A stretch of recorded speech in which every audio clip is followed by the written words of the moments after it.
साल था 2010। तारीख थी 19 जनवरी। जगह थी दुनिया के सबसे सुरक्षित शहरों में से एक, दुबई अल बुस्तान रोटाना होटल का कमरा नंबर 230 में एक शख्स मृत पाया गया। बाहर से देखने पर सब कुछ सामान्य था। दरवाजे पर अंदर से कुंडी लगी थी, शरीर पर चोट का एक भी निशान नहीं था। कमरे में किसी संघर्ष या हाथापाई के कोई सबूत नहीं थे। शुरुआती जांच में दुबई पुलिस ने इसे एक साधारण हार्ट अटैक मानकर फाइल बंद करने की तैयारी कर ली, लेकिन जब फॉरेंसिक रिपोर्ट और सीसीटीवी फुटेज खंगाले गए तो एक ऐसी खौफनाक और रहस्यमयी सच्चाई सामने आई जिसने पूरी दुनिया की खुफिया एजेंसियों के होश उड़ा दिए। मरने वाला कोई आम इंसान नहीं था, बल्कि वो हमास का एक टॉप कमांडर महमूद अल मबहू था, जो हथियारों की तस्करी के लिए दुबई आया था। सीसीटीवी फुटेज में जो दिखा वो किसी हॉलीवुड फिल्म से कम नहीं था। दुबई पुलिस ने पाया कि इस एक आदमी को मारने के लिए अलग अलग देशों से 27 लोग दुबई पहुंचे थे। ये लोग कोई खूंखार क्रिमिनल नहीं लग रहे थे। कुछ टेनिस खिलाड़ी के भेष में थे, कुछ आम टूरिस्ट लग रहे थे और कुछ बिजनेसमैन। इन्होंने यूरोपियन देशों के असली पासपोर्ट पर नकली नाम और पहचान के साथ यात्रा की थी। ये 27 लोग अलग अलग होटलों में रुके, अलग अलग फ्लाइट से आए। इन्होंने एक दूसरे से सीधे बात करने के बजाय ऑस्ट्रिया में बैठे एक कमांड सेंटर के जरिए बात की। जब अल मबहू अपने कमरे में गया तो उनमें से कुछ लोग एक मास्टर की के जरिए कमरे में दाखिल हुए। उन्होंने उसे एक ऐसा जहर दिया जो हार्ट अटैक जैसा लगे। उसे तकिए से दबाया, कमरे को अंदर से लॉक किया और कुछ ही घंटों के अंदर वो 27 के 27 लोग दुनिया के अलग अलग कोनों में गायब हो गए। ना कोई शोर, ना खून का एक कतरा, ना कोई सुराग। ये कोई कल्पना नहीं बल्कि एक सच्ची घटना है, और इस अचूक, अदृश्य और खौफनाक ऑपरेशन को अंजाम दिया था दुनिया की सबसे खतरनाक खुफिया एजेंसी इजराइल की मोसाद ने। जब हम युद्ध की बात करते हैं तो हमारे दिमाग में टैंक, तोप, फाइटर जेट और सीमा पर लड़ते सैनिकों की तस्वीर आती है, लेकिन दुनिया का सबसे बड़ा और सबसे खतरनाक युद्ध वो है जो कभी टीवी पर नहीं दिखता। ये युद्ध अंधेरे में लड़ा जाता है। इस युद्ध में कोई वर्दी नहीं होती, कोई नियम नहीं होते, और पकड़े जाने पर कोई देश आपको अपना नागरिक मानने से भी इनकार कर देता है। ये दुनिया है जासूसों की, खुफिया एजेंसियों की। आज हम बात करेंगे दुनिया की 3 सबसे बड़ी, सबसे रहस्यमय और सबसे ताकतवर खुफिया एजेंसियों की। अमेरिका की CIA, इजराइल की मोसाद और भारत की रॉ। दुनिया भर में हमेशा ये बहस होती है कि इनमें से सबसे बेहतरीन कौन है, तकनीक में कौन आगे है, खौफ किसका ज्यादा है। और जब बात जमीन पर खुफिया मिशन को अंजाम देने की आती है तो असली बाप कौन है? इस सवाल का जवाब किसी एक लाइन में नहीं दिया जा सकता। इसका जवाब छुपा है इन एजेंसीज के इतिहास में, इनके द्वारा किए गए उन ऑपरेशंस में जिन्होंने दुनिया का नक्शा और इतिहास दोनों बदल कर रख दिए। तो चलिए इस अंधेरी दुनिया के सबसे गहरे राज खुलते हैं और हर एक एजेंसी की ताकत, उनकी कमजोरी और उनके काम करने का तरीके का पर्दाफाश करते हैं। सबसे पहले बात करते हैं उस एजेंसी की जिसके नाम से ही उसके दुश्मन कांप उठते हैं, इजराइल की खुफिया एजेंसी मोसाद। मोसाद का पूरा नाम है मोसाद ले मोदीन उले ताफकीदीम मेयुखादीम, जिसका मतलब है institute for intelligence and special operations. 1949 में बनी इस एजेंसी का सिद्धांत बहुत साफ है, by way of deception thou shalt do war, यानी छल के रास्ते से तुम युद्ध करोगे। इजराइल दुनिया के नक्शे पर एक ऐसा छोटा सा देश है जो चारों तरफ से उन देशों से घिरा है जो उसे दुनिया के नक्शे से मिटाना चाहते हैं। ऐसे माहौल में जिंदा रहने के लिए इजराइल के पास सिर्फ एक ही रास्ता था, अपने दुश्मनों के दिमाग में ऐसा खौफ पैदा करना कि वे इजराइल की तरफ आंख उठाने से पहले 1000 बार सोचें। मोसाद इसी खौफ का दूसरा नाम है। मोसाद को दुनिया उसकी रूथलेसनेस और कभी ना भूलने वाली फितरत के लिए जानती है। अगर आपने इजराइल का नुकसान किया है तो आप दुनिया के किसी भी कोने में छुप जाएं, मोसाद आपको ढूंढ निकाल लेगी। इसका सबसे बड़ा और रोंगटे खड़े कर देने वाला उदाहरण है म्यूनिक ओलंपिक 1972 और ऑपरेशन रैथ ऑफ गॉड। 5 सितंबर 1972 की सुबह जर्मनी के म्यूनिक शहर में ओलंपिक खेल चल रहे थे। पूरी दुनिया खेल के जश्न में डूबी हुई थी। तभी ब्लैक सितंबर नाम के एक फिलिस्तीनी आतंकी गुट के 8 हथियारबंद लोग ओलंपिक विलेज की बाउंड्री फांदकर अंदर घुस गए। उनका निशाना था इजरायली एथलीट्स का हॉस्टल। उन्होंने 11 इजरायली खिलाड़ियों और कोच को बंधक बना लिया। जर्मन पुलिस ने रेस्क्यू ऑपरेशन चलाया जो बुरी तरह फेल हो गया और आतंकियों ने सभी 11 इजरायली खिलाड़ियों को बेरहमी से मार डाला। पूरी दुनिया सन्न रह गई। इजराइल में मातम पसर गया। उस वक्त इजराइल की प्रधानमंत्री थी गोल्डा मेयर उन्होंने मोसाद के चीफ को बुलाया और एक लाइन में आदेश दिया, सेंड फोर्थ द बॉयज, यानी लड़कों को भेज दो। यहीं से शुरू हुआ दुनिया का सबसे लंबा, सबसे खूंखार और सबसे खुफिया बदला, operation wrath of God. Mossad ने उन सभी लोगों की एक हिट लिस्ट तैयार की जो इस म्यूनिख हमले के मास्टरमाइंड थे या जिन्होंने इसमें मदद की थी। इस लिस्ट में 11 नाम थे जो यूरोप के अलग अलग देशों में ऐशो आराम की जिंदगी जी रहे थे। मोसाद की एक स्पेशल यूनिट किडोन को यह काम सौंपा गया। किडोन का हिब्रू में मतलब होता है भाला। ये मोसाद की वो यूनिट है जो सिर्फ टारगेटेड किलिंग यानी हत्याएं करती है। मोसाद के एजेंट्स यूरोप के अलग अलग शहरों में फैल गए। उन्होंने एक एक करके म्यूनिख हमले के गुनहगारों को मारना शुरू किया। किसी को रोम में उसके घर के बाहर गोलियों से भून दिया गया तो किसी को पेरिस में उसकी कार में बम लगाकर उड़ा दिया गया। एक आतंकी को साइप्रस में उसके होटल के बिस्तर के नीचे बम लगाकर मारा गया। मोसाद ने सिर्फ उन्हें मारा ही नहीं बल्कि जानबूझकर ऐसे मारा कि दुनिया और आतंकियों को पता चले कि ये इजराइल का बदला है। मोसाद ने इस ऑपरेशन को 20 सालों तक चलाया। वे तब तक नहीं रुके जब तक उन्होंने लिस्ट के आखिरी आदमी को जमीन के अंदर नहीं गाड़ दिया। मोसाद ने दुनिया को ये पैगाम दिया कि हम भूलते नहीं और हम माफ नहीं करते। मोसाद की ताकत सिर्फ हत्याएं करना नहीं है, ह्यूमन इंटेलिजेंस यानी इंसान के जरिए जासूसी करने में भी वे माहिर हैं। क्या आपने एली कोहेन का नाम सुना है? ये मोसाद का वो जासूस था जिसने सीरिया को अंदर से खोखला कर दिया था। एली कोहेन एक सीरियाई बिजनेसमैन कामिल अमीन थाबित बनकर सीरिया की राजधानी दमिश्क पहुंचा। उसने वहां के बड़े बड़े नेताओं, सेना के जनरलों और मंत्रियों से इतनी गहरी दोस्ती कर ली कि उसे सीरिया का रक्षा मंत्री बनाने की बात चल रही थी। एली कोहेन सीरिया के टॉप सीक्रेट मिलिट्री बेस में जाता, वहां की तस्वीरें खींचता और रेडियो के जरिए मोसाद को भेजता। उसने सीरिया की गोलन हाइट्स की पहाड़ियों पर सीरियाई बंकरों के पास यूकलिप्टस के पेड़ लगवा दिए, ये कहकर कि सैनिकों को धूप से छांव मिलेगी। लेकिन असल में ये मोसाद के फाइटर जेट्स के लिए निशाना लगाने का एक मार्कर था। 1967 के 6 डे वॉर में इजराइल ने इन्हीं पेड़ों को देखकर सीरियाई बंकरों पर बमबारी की और चंद घंटों में जंग जीत ली। हालांकि बाद में एली कोहेन पकड़ा गया और उसे सरेआम फांसी दे दी गई, लेकिन वो मोसाद की उस क्षमता का प्रतीक है कि वे दुश्मन के घर में बैठकर उसे खत्म कर सकते हैं। आज के दौर में मोसाद तकनीक में भी बहुत आगे है।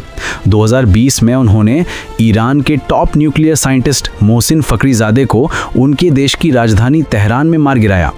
आप जानकर हैरान रह जाएंगे कि उस हत्या को किसी इंसान ने नहीं बल्कि एक आर्टिफिशियल इंटेलिजेंस यानी एआई से less satellite controlled machine gun ने अंजाम दिया था। मशीन गन एक पिकअप ट्रक में छुपाई गई थी और इजराइल में बैठे मोसाद के एजेंट्स ने स्क्रीन पर देखकर गोलियां चलाईं। जैसे ही साइंटिस्ट की मौत हुई, वो पिकअप ट्रक खुद ब खुद ब्लास्ट हो गया ताकि कोई सबूत ना बचे। मोसाद का खौफ ही उसकी सबसे बड़ी ताकत है। उनका बजट CIA जितना नहीं है, उनके पास अमेरिका जितने संसाधन नहीं है, लेकिन उनका मोटिवेशन लेवल सबसे ज़्यादा है, क्योंकि उनके लिए ये नौकरी नहीं, उनके देश के अस्तित्व की लड़ाई है।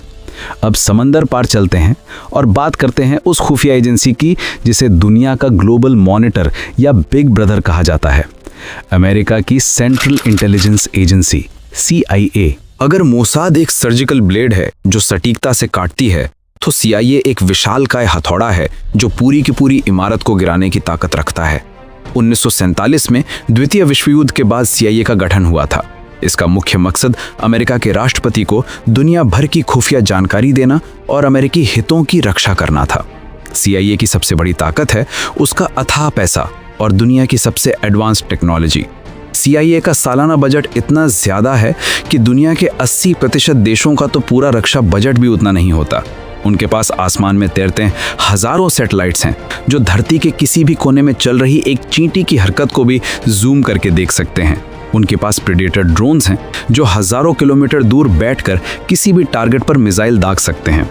CIA दुनिया की इकलौती ऐसी खुफिया एजेंसी है जो किसी देश की सरकार को गिराने और नई सरकार बनाने का काम खुलेआम करती आई है।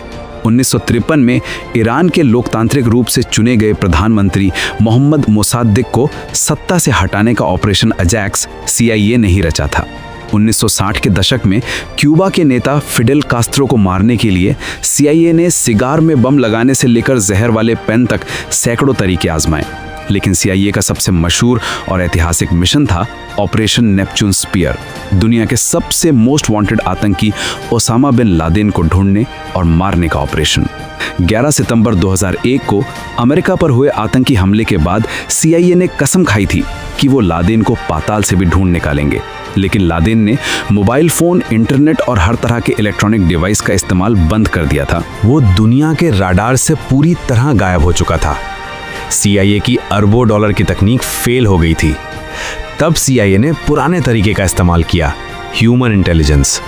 उन्हें लादेन के एक भरोसेमंद कुरियर अबू अहमद अल कुवैती का सुराग मिला। CIA ने सालों तक उस कुरियर का पीछा किया। ये पीछा करते करते वे पाकिस्तान के एबटाबाद में एक बड़े से सफ़ेद कंपाउंड तक पहुंचे। ये कंपाउंड बहुत अजीब था। इसकी दीवारें 18 फीट ऊंची थीं, कोई इंटरनेट या फ़ोन लाइन नहीं थी और घर का कचरा बाहर फेंकने के बजाय अंदर ही जलाया जाता था। CIA को शक हुआ कि हो ना हो लादेन यहीं छुपा है। इस शक को पुख्ता करने के लिए CIA ने एक फर्जी वैक्सीनेशन कैंपेन चलाया। डॉक्टर शकील अफरीदी नाम के एक पाकिस्तानी डॉक्टर की मदद से उन्होंने उस कंपाउंड के बच्चों का DNA सैंपल लेने की कोशिश की ताकि ये साबित हो सके कि वो लादेन के रिश्तेदार हैं। आसमान से CIA के स्टेल्थ ड्रोन्स लगातार उस घर की निगरानी कर रहे थे। उन्होंने घर के अंदर एक लंबे आदमी को टहलते हुए देखा, जिसे उन्होंने पेसर नाम दिया। उनकी चाल ढाल लादेन से मिलती थी। जब ओबामा ने हरी झंडी दी तो CIA के निर्देशन में नेवी सील्स की टीम ने पाकिस्तान के राडार को चकमा देते हुए रात के अंधेरे में एबटाबाद में घुसपैठ की। सिर्फ 38 मिनट के अंदर दुनिया के सबसे खतरनाक आतंकी को ढेर कर दिया गया और उसका शव लेकर अमेरिकी वापस लौट गए। पाकिस्तान की सेना और खुफिया एजेंसी ISI को भनक तक नहीं लगी कि उनके घर के अंदर अमेरिका आकर एक ऑपरेशन कर गया। ये CIA के रिसोर्सेज और प्लानिंग का चरम था। हालांकि CIA की एक बड़ी कमजोरी भी है, वे कई बार तकनीक पर इतना ज़्यादा निर्भर हो जाते हैं कि ज़मीन की हकीकत को समझ नहीं पाते। अफगानिस्तान में 20 साल तक रहने और खरबों डॉलर खर्च करने के बावजूद CIA ये भांप नहीं पाई कि तालिबान कितनी जल्दी पूरे देश पर कब्जा कर लेगा। इराक में वेपन्स ऑफ मास डिस्ट्रक्शन होने की CIA की रिपोर्ट भी दुनिया की सबसे बड़ी खुफिया नाकामियों में गिनी जाती है। CIA हॉलीवुड फिल्मों में जितनी परफेक्ट दिखती है, असल जिंदगी में उनकी कई गलतियों ने दुनिया को युद्ध की आग में धकेला है। अब आते हैं उस खुफिया एजेंसी पर जो ना हॉलीवुड की फिल्मों में अपनी शान बघारती है, ना जिसका कोई PR डिपार्टमेंट है और न ही जिसके ऑपरेशंस पर कोई किताबें लिखी जाती हैं।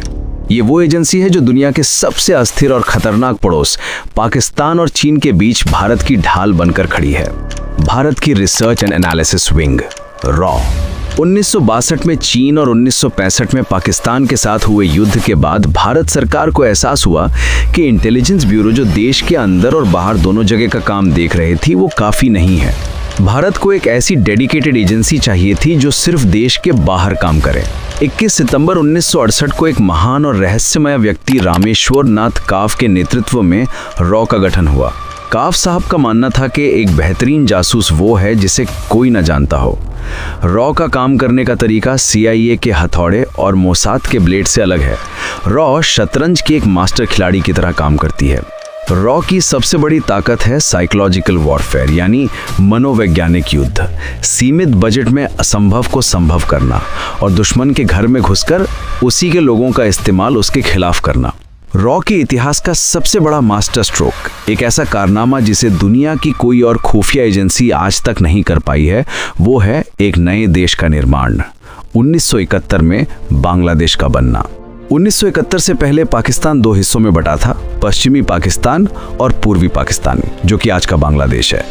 पूर्वी पाकिस्तान में बंगाली लोगों पर पाकिस्तानी सेना जुल्म कर रही थी। भारत की प्रधानमंत्री इंदिरा गांधी ने रॉ चीफ आर्यन काफ को बुलाया और कहा कि हमें इस समस्या का स्थायी समाधान चाहिए। रॉ ने सबसे पहले पूर्वी पाकिस्तान के युवाओं को मिलाकर मुक्ति वाहिनी नाम की एक गोरिल्ला आर्मी तैयार की। रॉ के एजेंट्स ने उन्हें ट्रेनिंग दी हथियार दिए और पाकिस्तानी सेना पर अंदर से हमले करवाए। लेकिन असली मास्टर स्ट्रोक कुछ और था। रॉ जानती थी कि जब युद्ध शुरू होगा तो पश्चिमी पाकिस्तान से सैनिक और हथियार हवाई जहाज के जरिए पूर्वी पाकिस्तान भेजे जाएंगे।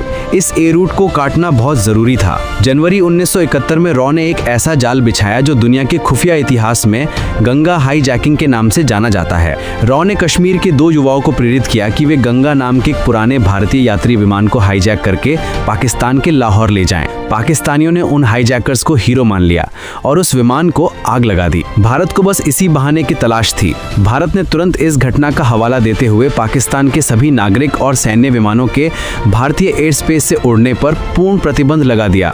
अब पश्चिमी पाकिस्तान से पूर्वी पाकिस्तान जाने के लिए पाकिस्तानी विमानों को श्रीलंका के ऊपर से पूरा चक्कर लगाकर जाना पड़ता था, जिससे उनका समय और ईंधन दोनों बर्बाद होता था।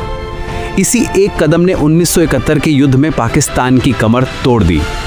जब दिसंबर में असली युद्ध शुरू हुआ तो पाकिस्तानी सेना को रसद और मदद मिलनी बंद हो गई और महज 14 दिन के अंदर 93,000 पाकिस्तानी सैनिकों ने भारतीय सेना के सामने सरेंडर कर दिया। दुनिया के इतिहास में एक खुफिया एजेंसी ने बिना सीधे तौर पर सामने आए एक देश के 2 टुकड़े कर दिए थे। ये रॉ का सबसे बड़ा अचीवमेंट था। रॉ सिर्फ युद्ध में नहीं बल्कि कूटनीति में भी माहिर है। 1975 में सिक्किम का भारत में विलय पूरी तरह से रॉ का एक ब्लडलेस ऑपरेशन यानी बिना खून बहाए किया गया ऑपरेशन था। सिक्किम का चोग्याल भारत के खिलाफ जा रहा था और उसे चीन का समर्थन प्राप्त था। रॉ ने सिक्किम की जनता के बीच लोकतंत्र की मांग को हवा दी, वहां के राजनीतिक दलों को सपोर्ट किया और एक ऐसा माहौल बनाया कि सिक्किम की जनता ने खुद भारत में विलय की मांग कर दी। भारतीय सेना ने वहां जाकर बिना एक भी गोली चलाए सिक्किम को भारत का अभिन्न अंग बना लिया। चीन देखता रह लिया और रॉ ने अपना काम कर दिया।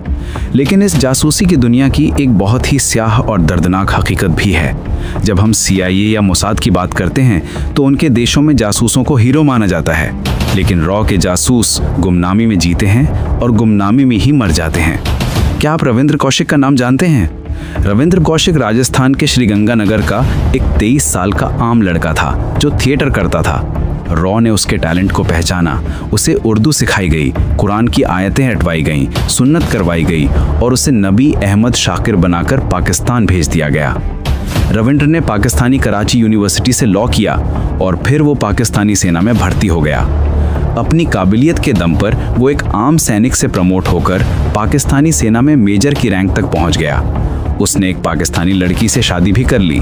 1979 से 1983 तक रविंद्र कौशिक ने पाकिस्तानी सेना के अंदर बैठकर उनके सबसे टॉप सीक्रेट दस्तावेज, न्यूक्लियर प्रोग्राम की जानकारी और युद्ध की रणनीतियां रॉ को भेजी। रॉ ने उन्हें ब्लैक टाइगर का नाम दिया था। रविंद्र की दी गई जानकारियों से भारत ने पाकिस्तान की कई चालों को नाकाम किया, लेकिन 1983 में रॉ ने रविंद्र से संपर्क करने के लिए एक और एजेंट इनायत मसीह को पाकिस्तान भेजा। वो एजेंट पाकिस्तानी खुफिया एजेंसी ISI के हत्थे चढ़ गया और उसने यातनाएं सहने के बाद रविंद्र कौशिक का असली नाम उगल दिया। रविंद्र को गिरफ्तार कर लिया गया। उसे मियांवाली जेल में 16 साल तक भयानक टॉर्चर किया गया। उसे भारत वापस लाने की बहुत कोशिशें हुईं, लेकिन जासूसी की दुनिया का पहला नियम है प्लॉजिबल डिनायबिलिटी, यानी अगर कोई एजेंट पकड़ा जाए तो देश उसे पहचानने से इनकार कर देता है। रविंद्र कौशिक को TB और अस्थमा हो गया और 2001 में पाकिस्तान की एक खौफनाक जेल में गुमनामी की हालत में भारत के इस महानतम जासूस ने दम तोड़ दिया। ये कहानी हमें बताती है कि रॉ के जासूस किस हद तक जाकर अपने देश की रक्षा करते हैं बिना किसी मेडल या नाम की चाहत के। अब सवाल आता है उस मुद्दे पर जिससे हमने ये चर्चा शुरू की थी, raw versus Mossad versus CIA। असली बाप कौन? इस सवाल का जवाब अलग अलग पैमानों पर अलग अलग है। बजट, तकनीक और ग्लोबल रीच। अगर बात पैसे, हाईटेक गैजेट्स और सैटेलाइट से दुनिया के किसी भी कोने में बैठकर ड्रोन से मिसाइल दागने की हो तो CIA निर्विवाद रूप से सबसे ऊपर है। CIA के पास जो संसाधन हैं वो किसी और के पास नहीं है। वो किसी भी देश की अर्थव्यवस्था को हिला सकते हैं और सरकारें गिरा सकते हैं। इस फील्ड में CIA बाप है। खौफ, टारगेटेड किलिंग और बदला, यानी रूथलेसनेस और रिवेंज। अगर बात दुश्मन के मन में खौफ पैदा करने की हो, दुनिया के किसी भी सुरक्षित कोने में घुसकर अचूक हत्या करने की हो, तो मोसाद का कोई सानी नहीं। मोसाद नियमों में नहीं बनती है। उनके पास CIA जितना पैसा नहीं है, लेकिन उनके पास एक ऐसी लगन है जो उन्हें सबसे खतरनाक बनाती है। अगर मोसाद ने आपको अपने रडार पर ले लिया तो आपकी मौत तय है। इस मामले में मोसाद एक बाप है। ह्यूमन इंटेलिजेंस, रणनीति और साइलेंट ऑपरेशंस, लेकिन जब बात आती है सबसे जटिल और खतरनाक माहौल में काम करने की, तो रौब बाजी मार ले जाती है। भारत की भौगोलिक स्थिति देखिए। एक तरफ पाकिस्तान जैसा देश जो आतंकवाद की फैक्ट्री है, दूसरी तरफ चीन जैसा विस्तारवादी और ताकतवर दुश्मन। इन दोनों के बीच रहकर बहुत ही सीमित बजट के साथ रॉ जिस तरह से भारत की सुरक्षा करती है वो काबिले तारीफ है। CIA को अफगानिस्तान में विफलता मिली, लेकिन रॉ ने 1971 में पाकिस्तान को दो फाड़ कर दिया। रॉ की ताकत तकनीक से ज़्यादा दिमाग में है। वे बिना खून की नदियां बहाए रणनीतिक रूप से दुश्मन को कमज़ोर करने में माहिर हैं। एक दिलचस्प तथ्य ये भी है कि ये तीनों एजेंसियां हमेशा एक दूसरे की विरोधी नहीं होती। जब दुश्मनों का एजेंडा एक होता है तो ये एजेंसियां आपस में हाथ भी मिलाती हैं। 1999 के करगिल युद्ध के समय जब भारत को लेज़र गाइडेड बम और सैटेलाइट इमेजरी की सख्त ज़रूरत थी, तब मोसाद ने रॉ और भारतीय सेना की गुप्त रूप से बहुत मदद की थी। आज के समय में आतंकवाद के खिलाफ रॉ, मोसाद और CIA अक्सर खुफिया जानकारियां साझा करते हैं। निष्कर्ष यह है कि जासूसी की इस रहस्यमयी दुनिया में कोई एक असली बाप नहीं है। ये तीनों एजेंसियां अपने अपने डोमेन की शेर हैं। CIA के पास पैसा और पावर है, मोसाद के पास खौफ और बदला, और रॉ के पास दिमाग और रणनीति। हम रात को अपने घरों में चैन से इसलिए सो पाते हैं क्योंकि सीमाओं पर हमारे सैनिक जाग रहे हैं, लेकिन हम दिन के उजाले में बेखौफ इसलिए चल पाते हैं क्योंकि अंधेरे में गुमनामी के साए में हमारे ये जासूस अपनी जान हथेली पर रखकर एक ऐसी लड़ाई लड़ रहे हैं जिसका ना कोई नाम है, ना कोई पहचान और ना ही कोई अंत। ये वो युद्ध है जो कभी खत्म नहीं होता। ये पर्दे के पीछे की वो सच्चाई है जिसे आम इंसान कभी नहीं समझ सकता, और शायद यही इस दुनिया का सबसे बड़ा सच है। जो दिखता है वो होता नहीं, और जो होता है वो कभी दिखता नहीं। तो दोस्तों, ये थी CIA, मोसाद और रॉ की वो खौफनाक दास्तानें जो अक्सर दुनिया की नज़रों से छिपी रहती हैं। आज हमने देखा कि कैसे कोई एजेंसी पैसे से, कोई खौफ से, तो कोई अपनी खामोश रणनीति से पूरी दुनिया का इतिहास बदल देती है। लेकिन आपके हिसाब से असली बाप कौन है? अपनी राय कमेंट में ज़रूर दें, क्योंकि आपकी सोच ही हमारी अगली वीडियो का आधार बनती है। अगर इस वीडियो ने आपके होश उड़ाए हैं तो इसे लाइक करें और अपने दोस्तों के साथ शेयर करना ना भूलें। और हाँ, अगर आप इतिहास के ऐसे ही अनसुने और रहस्यमय पन्नों को खोलना चाहते हैं तो अभी डोको हिडिम को सब्सक्राइब करें। यहाँ हम वो दिखाते हैं जो बाकी सब छिपाते हैं। मिलते हैं अगले वीडियो में एक और गहरे राज के साथ। तब तक देखते रहिए डोको हिडिम।